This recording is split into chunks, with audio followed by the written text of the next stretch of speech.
Sabi nga,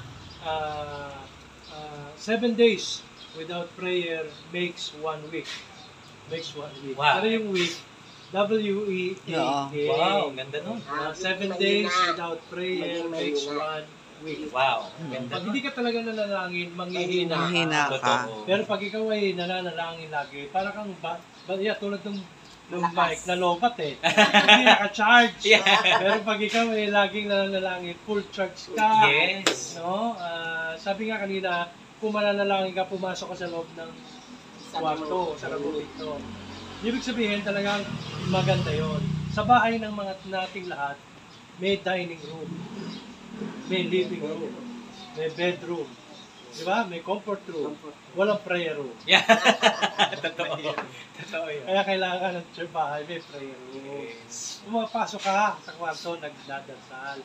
Dinanggit na ni Jesus eh. Yun ang sikreto ng successful and powerful na buhay. Amen.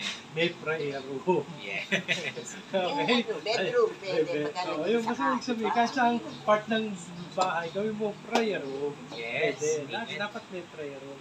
Pero meron talagang napanood ko na talagang may kwarto siyang maliit na prayer room. Yes. Doon lang siya pumapasok para mag-pray at mag-pray. Pero gano'n pa man, kung bahay natin ay isang kahon lang, kahit saan, pwedeng manalangin. Amen. Sabihin lang no, yung attitude natin, and we believe prayer changes things. Yes. Amen.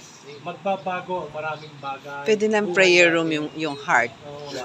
kasi sabi nga, Diba? ang magandang prayer daw, hindi, Lord, baguhin nyo ang kasama ko sa bahay.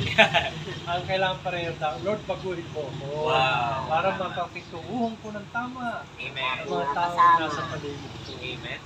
Kaya marami tinuturo sa atin si Lord. Salamat sa buhay ni Brother JM. Tayo po manalangin. Yes. Salamat po Diyos sa iyong mga salitang aming narinig. Na ito naging pataba. Thank you, Lord. Para kami lumusog sa aming pananampalataya. Hallelujah. At sa aming paghiwa-hiwalay, igawad niyo po Diyos ang iyong mapagpalang bendisyon. Amen. Nawa ang Amen. pag-ibig ng Diyos Ama at ang kapayapaan ng Panginoong Kristo, ang kaaliwan ng banal na Espiritu ay sumaming lagi Yes. habang kami nabubuhay.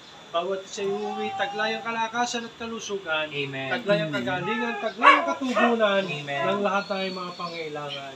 Sa iyong kapunan at kaluwalhatian, in Jesus' name, Amen. tayo magpatihan, magkamayan. Yay! Happy Father's Day! Happy Father's Day! Happy Father's Day. Happy Father's Day. Good morning. Picture, no? Picture. Picture tayo. Good morning. Oh, picturean.